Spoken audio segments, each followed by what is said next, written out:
Well, hello again. This is Victor, or Tofix, here for another Book of Mormon reading. Now, we just finished chapter 12. I'll plan to read chapter 13. However, it is quite lengthy. So I think I'm going to break it in half. I don't want to spend, I'm very grateful for the time you spend with me, but I don't want to take it for advantage. So I think I'll read up to chapter 13, up to verse 17 for this particular video. And the next video I make, I'll continue and finish chapter 13. Even then, I might have to break it up in half as well. It's quite a strong, quite a sizable chapter. So we'll get cracking. Hope you guys are doing well. It's Friday. It's a very frosty, chilly Friday night here in Sydney. So I hope you guys are all doing well wherever you are. I'd love to hear what the weather's like where you are. Are you freezing like we are here in Sydney? Are you boiling? Are you in your summer? I'd love to hear where you guys are. We have people from all over the world watching this channel, and it always amazes me every day when I go through all the comments. Please post a comment. I go through all the comments, and there's people from the United States. I have this really cool Kiwi guy living in Utah. Cheers, bruv. Scucks. He'll know what that means, don't worry. We've got people from the Philippines, people from the UK, from Canada, from New Zealand.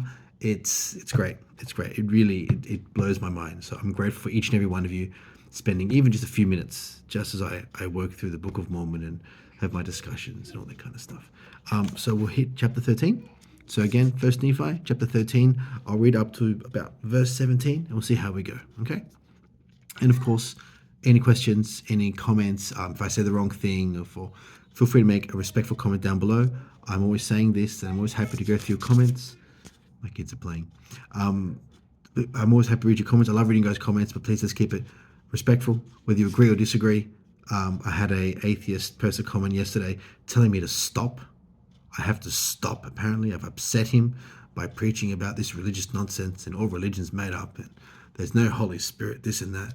And I may have lost my temper. However, I will not be lectured.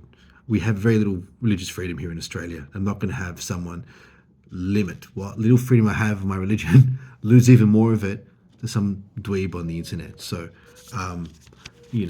it's righteous to stand up. It's righteous to, we'll leave that for another. I'm going to stop myself. I'm just going to keep ranting. Let's get started. First Nephi, chapter 13.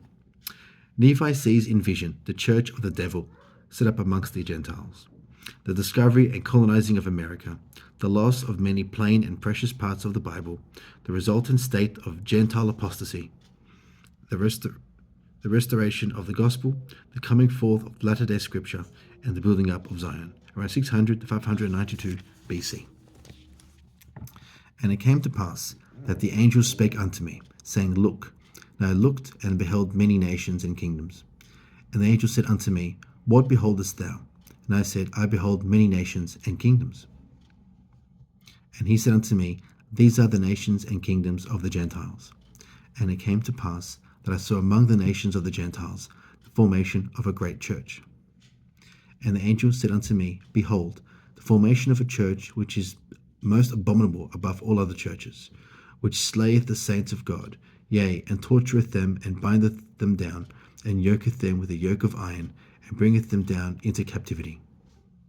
And it came to pass that I beheld this great and abominable church, and I saw the devil, that he was the founder of it.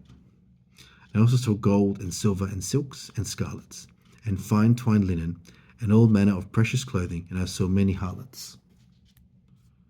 And the angel spake unto me, saying, Behold the gold, and the silver, and the silks, and the scarlets, and the fine twined linen, and the precious clothing, and the harlots are the desires of this great and abominable church. And also for the praise of the world do they destroy the saints of God, and bring them down into captivity. And it came to pass that I looked and beheld many waters, and they divided the Gentiles from the seed of my brethren. And it came to pass that the angel said unto me, Behold, the wrath of God is open, the seed of thy brethren is upon the seed of thy brethren. And I looked and beheld a man among the Gentiles, who was separated from the seed of my brethren by the many waters. And I beheld the Spirit of God. And he came down and roared upon the man, and he went forth upon the many waters, even unto the seed of my brethren, who were in the promised land. And it came to pass that I beheld the Spirit of God, that it wrought upon the Gentiles, and they went forth out of captivity upon the many waters.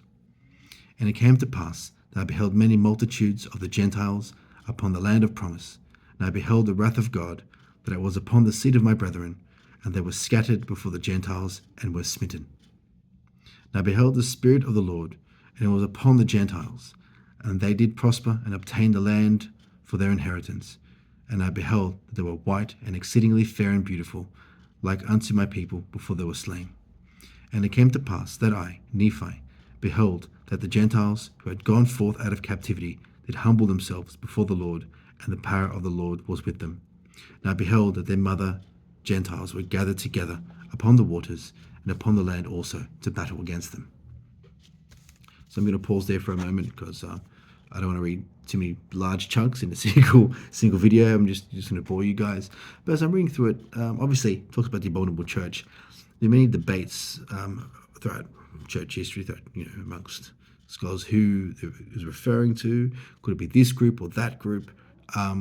It was considered for a while to perhaps be the Catholics, but it's been disproven. It's not the Catholics. As a prophet in the past has said that was not them. I also thought it was the evangelical movement, because you hear about yoke of iron and bring it down to captivity, persecution, torture, biting them down. But we can't prove that, and I have a pet peeve towards the evangelical movement, so it could just be my bias reflecting. But on reflection, having read this, I feel it could be more of a mindset. It may not necessarily be an actual physical church, but an attitude, perhaps. Don't know. It could be just a cultural issue. There's a certain culture that people approach as a religion, but may not actually be a church. But I'm new to this thinking. So please share your thoughts down below. When the passage says the great abominable church, what do you think they're referring to?